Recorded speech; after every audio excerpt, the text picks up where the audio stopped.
welcome back to another video of Cartoon Club. ഇന്ന് നമ്മോടൊപ്പം ഉള്ളത് 2025 Ford F-150 XLT ആണ്. ഇത് ഇതിന്റെ ബ്ലാക്ക് അപ്പിയറൻസ് പാക്കേജ് എന്ന് പറഞ്ഞ എഡീഷൻ ആണ് ഇതിനകത്ത് വരുന്നത്. ഈ വണ്ടിയുടെ പേര് പോലെ തന്നെ ഇതിന്റെ ബ്ലാക്ക് അപ്പിയറൻസ് എഡീഷൻ ആണിത്. ഇതിനകത്ത് ഫുൾ ഒരു പിയാനോ ബ്ലാക്ക് ആക്സെന്റ് ആണ് മൊത്തത്തിൽ വന്നിരിക്കുന്നത്. ഇതിനകത്ത് യാതൊരുവിധ ക്രോം എലമെന്റ്സും ഇല്ല. നമ്മൾ ഹെഡ്ലൈറ്റിലേക്ക് വളരെ ബ്യൂട്ടിഫുൾ ആയിട്ടുള്ള ഹെഡ്ലൈറ്റ് ആണ്. ഫുൾ LED ലൈറ്റ്സ് ആണ്. പിന്നെ DRL ഉണ്ട്. പിന്നെ ടയേഴ്സിലേക്ക് വരുമ്പോൾ ഇതിന് സ്റ്റോക്കായിട്ട് തന്നെ വരുന്ന ടയേഴ്സാണിത്. 18 ഇഞ്ച് അലോയ്സ് ആണ്. അതും പിയാനോ ബ്ലാക്കിലാണ് വരുന്നത്. അപ്പോൾ ടയേഴ്സ് എന്ന് പറയുമ്പോൾ 275, 65, 18 അത്രയും വൈറ്റ് ടയേഴ്സാണ് വരുന്നത്. പിന്നെ നമ്മൾ ഇങ്ങോട്ട് വരുന്ന കഴിയുമ്പോൾ ഇതിൻ്റെ സ്റ്റെപ്പർ എടുത്ത് പറയുന്ന സംഭവമാണ്. ഇതിനകത്ത് ഫോർഡ് ബാഡ്ജിങ് വരുന്നുണ്ട്. അതുപോലെ ഹൈറ്റ് ഇല്ലാത്തവർ കയറാൻ നേരത്തേക്ക് പിടിച്ചില്ല. ഗൈസ്, നമുക്ക് ഇതിന്റെ ബാക്ക് സൈഡിലേക്ക് വരുമ്പോൾ പ്രധാനമായിട്ട് ശ്രദ്ധിക്കപ്പെടുന്ന ഒരു സാധനമാണ് ഇതിന്റെ സസ്പെൻഷൻ. വണ്ടി അത്യാവശ്യം ലിഫ്റ്റഡ് ആണ് സ്റ്റോക്ക് കണ്ടീഷനിൽ തന്നെ. നമുക്ക് ഒരു ലീഫ് ബാർ കാണാം. എങ്കിൽ കൂടി അത്യാവശ്യം നല്ല റൈഡിങ് കംഫർട്ട് ഉള്ള ഒരു സസ്പെൻഷനാണ് കമ്പനി ഇതിനകത്ത് സ്റ്റോക്കിൽ തന്നെ ഉപയോഗിച്ചിരിക്കുന്നത്. ഫർദർ ബാക്ക് വരുമ്പോഴത്തേക്കും നമുക്ക് മനോഹരമായൊരു LED ടെയിൽ ലൈറ്റ് കാണാം.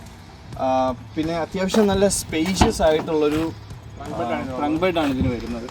ഇതിന് സ്റ്റോക്കായിട്ട് കമ്പനിയിൽ നിന്ന് തന്ന ഒരു ബെഡ് കവറാണിത്.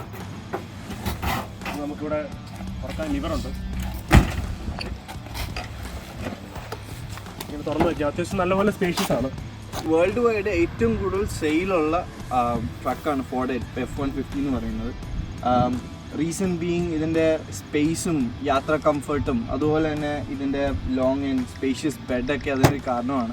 ഈ സ്പെസിഫിക് മോഡലിൻ്റെ എൻജിൻ കോൺഫിഗറേഷനിലേക്ക് വരുമ്പോൾ ഇത് 2.7 ലിറ്റർ V6 എക്കോ ബൂസ്റ്റ് എഞ്ചിനാണ് ഇതിൽ വരുന്നത്. ഇത് 325 ഹോഴ്സ് പവർ പുഷ് ചെയ്യുന്നുണ്ട്. 400 Nm ഓഫ് ടോർക്ക് പ്രൊഡ്യൂസ് ചെയ്യുന്നുണ്ട്. ഇത്ര 2.7 ലിറ്റർ എഞ്ചിൻ ആയതുകൊണ്ട് തന്നെ ട്രക്കുകളിൽ വെച്ചിട്ട് ഏറ്റവും കൂടുതൽ ഫ്യൂൽ എഫിഷ്യൻ്റ് ആയിട്ടുള്ള ട്രക്കാണിത്. നമുക്കൊരു ഡെയിലി ഡ്രൈവിന് യൂസ് ചെയ്യാനായിട്ടും ഇപ്പോൾ ഗ്യാസ് പ്രൈസ് ഒക്കെ ഇത്ര എത്തിയിരിക്കുന്ന സ്ഥിതിക്ക് വളരെയധികം യൂസർ ഫ്രണ്ട്ലി ആയിട്ടുള്ള ഒരു ട്രക്കാണ്. ബാക്കിയുള്ള ട്രക്കുകളിലൊക്കെ വരുന്നത് വെച്ച് നോക്കുമ്പോഴത്തേക്കും ഇതിലൊരു 3.5 അല്ലെങ്കിൽ 5 ലിറ്റർ എഞ്ചിനല്ല, ഒരു 2.7 ലിറ്റർ എഞ്ചിനാണ് വരുന്നത്. എന്നിട്ടും പവറിൻ്റെ കാര്യത്തിൽ ഒട്ടും കോംപ്രമൈസ്ഡ് അല്ല. Reason being 400 pound-feet of torque. ഇതിന് ടോയിങ് കപ്പാസിറ്റിയും വളരെ നല്ലൊരു ടോയിങ് കപ്പാസിറ്റി ഉണ്ട്. 8400 pounds പുള്ള് ചെയ്യാനുള്ള ടോയിങ് കപ്പാസിറ്റി ഉള്ളൊരു ട്രക്ക് തന്നെയാണിത്. ഇതിൻ്റെ ഇൻറ്റീരിയറിലേക്ക് പറയുകയാണെങ്കിൽ ഇത് വളരെയധികം സ്പേസ് ആയിട്ടുള്ള ഇൻറ്റീരിയറാണ്. ഏതൊരു ട്രക്കിനെ പോലെ തന്നെ പ്ലെൻറ്റി ഓഫ് സ്പേസ് ഉണ്ട്. ഒരു ഫുട്ബോൾ കളിക്കാനുള്ള സ്ഥലമുണ്ട് ഇതിനകത്ത്.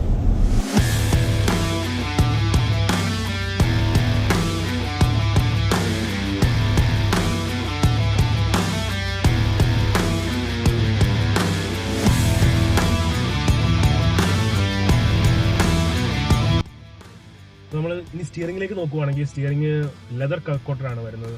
ഇതിൻ്റെ മുകളിലേക്കുള്ള ട്രിംസിലൊക്കെ ഇതിനകത്ത് ഹീറ്റഡ് സ്റ്റിയറിംഗ് അവൈലബിൾ ആണെന്നാണ് പറയുന്നത്. ഇതിനകത്തതില്ല. പിന്നെ നമ്മൾ ഇതിൻ്റെ ക്ലസ്റ്റർ നോക്കുവാണെങ്കിൽ ഇത് ഫുള്ളി ഡിജിറ്റലാണ്.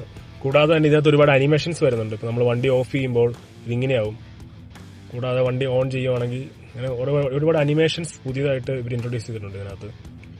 പിന്നെ ഇതിൻ്റെ ഇൻഫോർടൈൻമെൻറ്റ് സിസ്റ്റത്തിനകത്തേക്ക് വരുവാണെങ്കിൽ ഒരു 12 ഇഞ്ച് ഡിസ്പ്ലേ ആണ് കിട്ടുന്നത്. നമുക്കിതിനകത്ത് ഒരുപാട് ആപ്സ് യൂസ് ചെയ്യാനുള്ള ഇതുണ്ട്. ഇതിനകത്ത് നമുക്ക് യൂട്യൂബ്, ആൻഡ്രോയിഡ് ഓട്ടോ എല്ലാം തന്നെ യൂസ് ചെയ്യാനുള്ള ഇതുണ്ട്. സൗണ്ട് സിസ്റ്റം നോക്കുവാണെങ്കിലും ഒരു എബോ ആവറേജ് സൗണ്ട് സിസ്റ്റം ഇതിനകത്ത് അവർ ഫോർഡ് കൊടുത്തിട്ടുണ്ട്.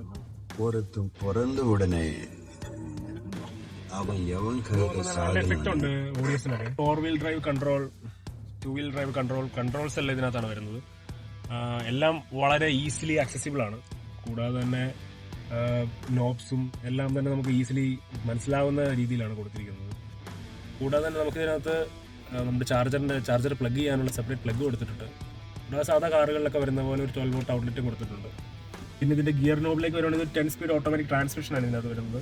അതിനകത്ത് ഒരു ഫെസിലിറ്റി ഉള്ളതെന്ന് വെച്ചാൽ നമുക്കിങ്ങനെ ഗിയർ ഇങ്ങനെ നോബ് ചെയ്ത് കഴിഞ്ഞാൽ പ്രസ് ചെയ്ത് കഴിഞ്ഞാൽ ഗിയറിൻ്റെ ഉള്ളിലേക്ക് പോകുന്നതാണ്. ഗിയറിന് പ്രസ് ചെയ്താൽ പുറത്തേക്ക് വരും. കൂടാതെ സ്പേസിൻ്റെ കാര്യം പറയുമ്പോൾ ഇതിനകത്ത് ഒരുപാടുള്ളൊരു സംഭവം. എവിടെ നോക്കിയാലും സ്പേസാണ്. 2 കപ്പ് ഹോൾഡേഴ്സ് വരുന്നുണ്ട്. അത് ആംബസ്റ്റ് തന്നെ ഒരുപാട് സ്പേഷ്യസ് ആണ്. ഞാൻ യൂഷ്വലി കൂടുതലും യൂസ് ചെയ്യുന്നത് സെഡാൻസ് ആണ്. അപ്പോൾ അത് മാറി ഈ വണ്ടി ഡ്രൈവ് ചെയ്യുമ്പോൾ ഫസ്റ്റായിട്ട് നോട്ടീസ് ചെയ്യുന്നത് തന്നെ ഇതിൻ്റെ കംഫർട്ടാണ്.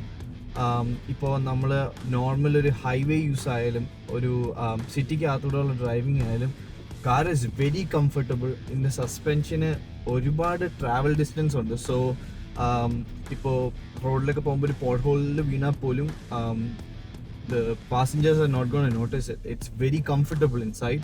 പിന്നെ അതിന് തീർച്ചയായും ഹെൽപ്പ് ചെയ്യുന്ന മറ്റൊരു കാര്യമാണ് വണ്ടിയുടെ സ്പേസ്. നമ്മൾ ഒട്ടും എൻക്ലോസ്ഡ് ആയിട്ടുള്ള സ്പേസിൽ ഇരിക്കുന്നു എന്നൊരു ഫീലിംഗ് നമുക്ക് ഈ ട്രക്കിനകത്തില്ല. ഇറ്റ്സ് വെരി സ്പേഷ്യസ്, ഫ്രണ്ടിലും ബാക്കിലും ഒക്കെ അതുപോലെ തന്നെയാണ്. ആൻഡ് മറ്റൊരു കാര്യം എന്ന് പറഞ്ഞാൽ ഇതിൻ്റെ ഡ്രൈവർ സീറ്റ് നമുക്ക് 18-way അഡ്ജസ്റ്റബിൾ ഡ്രൈവർ സീറ്റാണ് ഇതിന് വരുന്നത്. വിച്ച് മീൻസ് നമുക്ക് ഡ്രൈവിൻ്റെ ഇടയിൽ തന്നെ നമുക്ക് സീറ്റൊക്കെ കുറച്ച് അഡ്ജസ്റ്റ് ചെയ്യണമെങ്കിലോ മൂവ് ചെയ്യണമെങ്കിലോ ഒന്നും ഒട്ടും എഫേർട്ട്ലെസ്ലി നമുക്കത് ചെയ്യാനായിട്ട് പറ്റും. ഏകദേശം 2244 കിലോസാണ് ഇതിൻ്റെ കർവ് വെയിറ്റ് വരുന്നത്. ഇത്രയും ഹെവി വെയിറ്റ് ഉള്ള ട്രക്കായിട്ട് പോലും ലൈക്ക് ഇതിൻ്റെ ആക്സിലറേഷൻ വളരെ സ്മൂത്താണ്. അതുപോലെ തന്നെ നമുക്കൊരു പവർഫുൾ ആയിട്ടുള്ള വണ്ടി ഓടിക്കുമ്പോൾ ഒരു ഫീല് ഈ ട്രക്കിൽ നിന്ന് കിട്ടുന്നുണ്ട്. Thanks to the 400 pound-feet of torque. ഈ ഒരു പ്രൈസ് വെച്ച് നോക്കുമ്പോൾ തീർച്ചയായും ഇത് മോശമില്ലാത്തൊരു പെർഫോമൻസ് നമുക്ക് തരുന്നുണ്ട്. ഗായ്സ്, അപ്പോൾ ഇതൊക്കെയാണ് നമ്മുടെ ഫോർഡ് F-150യുടെ വിശേഷങ്ങൾ. അപ്പോൾ കൂടുതൽ വാഹനങ്ങളും വിശേഷങ്ങളുമായി കാണുന്നവരെ it's me Alvin and Brightson signing out from cartoon club. Ever since I was a kid, I've been a G. If I was you, I would go.